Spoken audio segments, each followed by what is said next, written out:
my mother. And then in 1991, Gulshan was drafted for the Desert Storm. And he was away for 4 months. And this is our 25th wedding anniversary. And it was beautiful. In India, when the weddings take place, I'm talking about my time. Whenever I talk about India, my memory is frozen from 1949 to 1970, when I grew up there. And those days, and also several years later, there never used to be a marriage certificate. So, because the people who attended your wedding were the witness. And the fire was sacred, and all the guests witnessed you getting married. And so there was never a need for a certificate. But our son, who is an attorney, in 2006 said, "Mom, you live in America. You need to have proof that you are married." So he got a license, or I don't know what he did, but he got the permission to marry us. So in 2006, we got officially married with the marriage certificate. So that is when he is. So, and our daughter and daughter-in-law were the witness, and this is our little granddaughter watching me sign.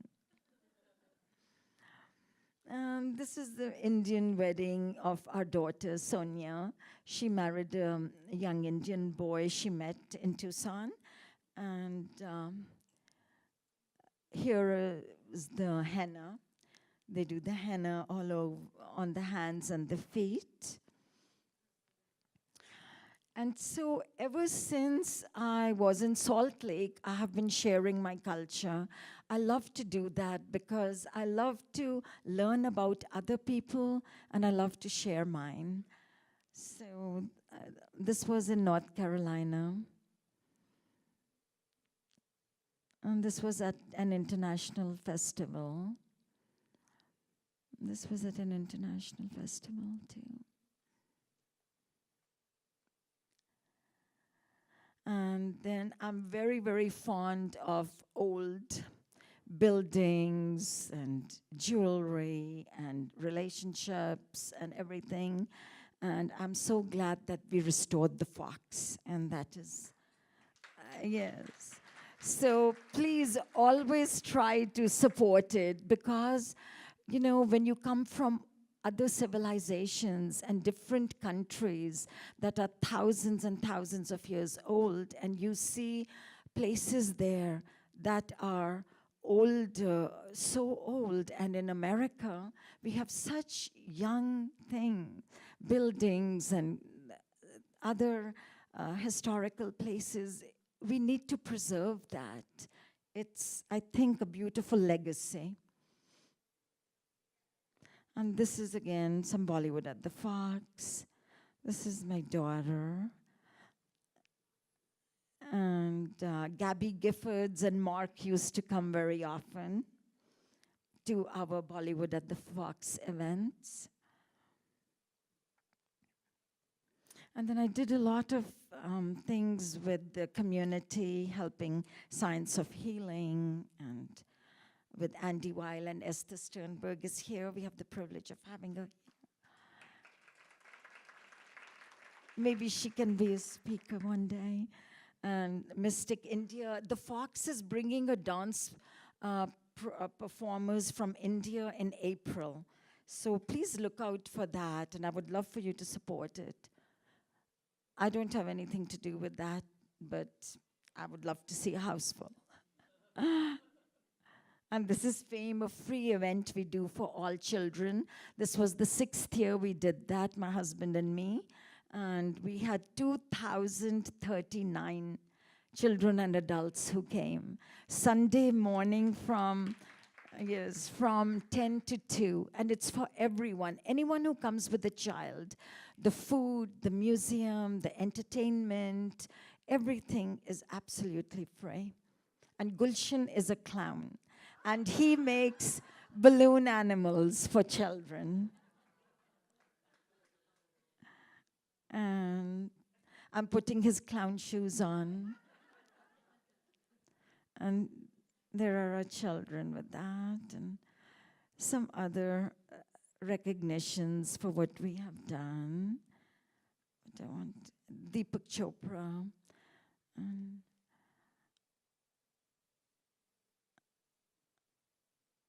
this was, we chaired the hardball one year. This is my mom and dad.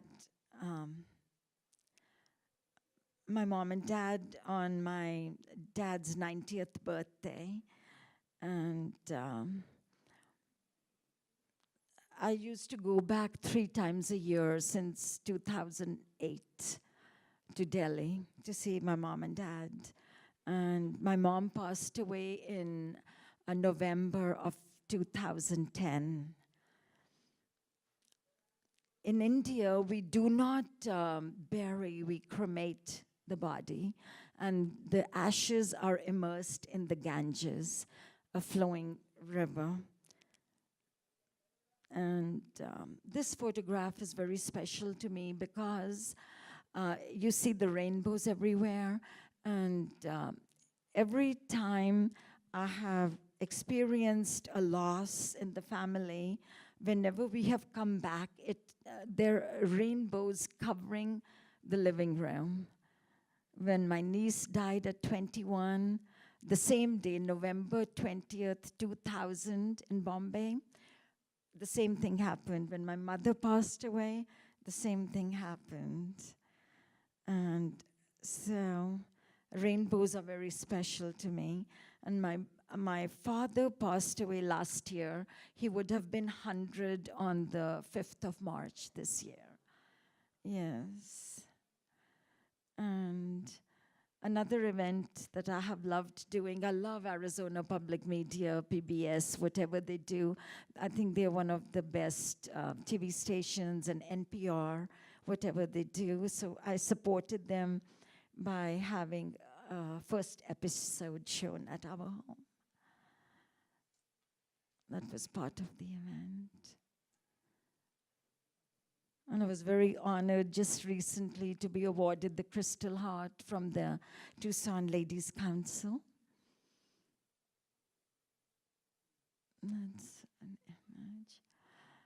And the biggest festival in India that compares to Christmas or Hanukkah in America is called Diwali. And that is the conquering of good over evil. And we celebrate it. It changes every year, the date, according to the lunar calendar.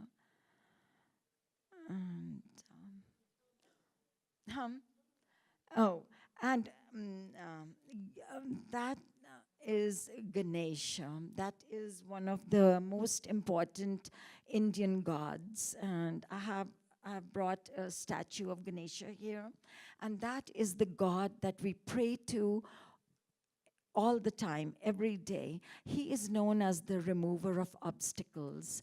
And whether you are going to take an exam, whether you want to sell a house, whether you want everything to go well, whether you are starting a marriage, whatever you are going to do, we always offer our prayers to Lord Ganesha. And he's always there watching over you. I have a couple of friends here who have experienced that themselves. So Laurie can talk about it. And in India, people always ask, how come there are so many gods? But in Hinduism, we believe that the religion is to be a good human being. You don't have to go to church or worship once a week. Your daily work, your daily living is your offering to your God. And so there are like hundreds and hundreds of gods, but you just, hmm? Yes, Ganesh is the big one. Yes. And this is a photograph that was taken the last time my mother and father were here. All the children, grandchildren came, and not grandchildren, the children and the nieces and nephews and their spouses. And I'd like to show our daughters, 3 little girls. They live in Palo Alto. And these are our son's daughter and son. So it's just lovely. Family is so important. And I wanted to say a couple of things.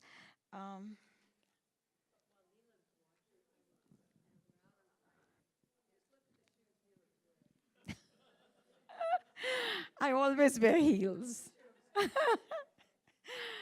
So I just want to say that people often ask me that how come, coming from such a sheltered, protected life, I was able to accomplish what I did. And a great part of it I owe to my mother and father because of their teachings, because of their love, and because of how they brought us up.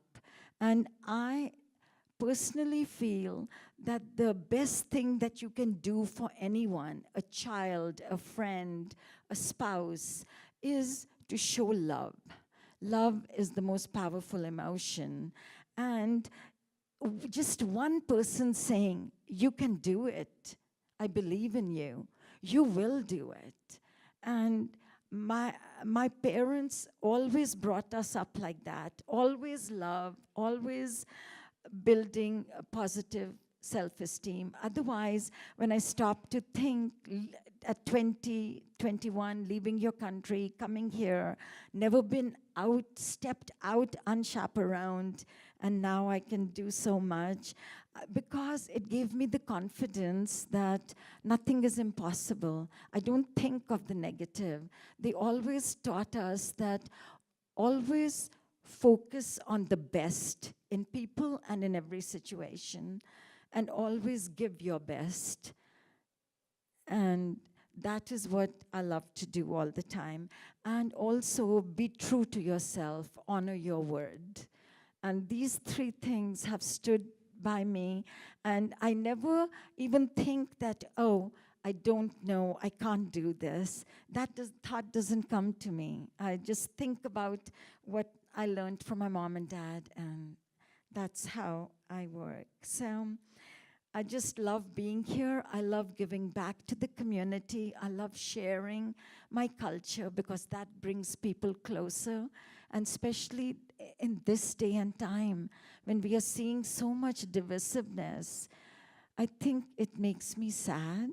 And each one of us should work hard to project who you are and try to understand where each one is coming from, because each one of us has the same hopes and desires and feelings, and we hurt when we are sad and we laugh when we are happy. Color and religion and station in life does not change that. So thank you for giving me this opportunity. I'm grateful to all of you for being here, and especially Joanna and Camille and Bill. And feel free, if there is time, to ask me any question you would like. Nothing is not askable.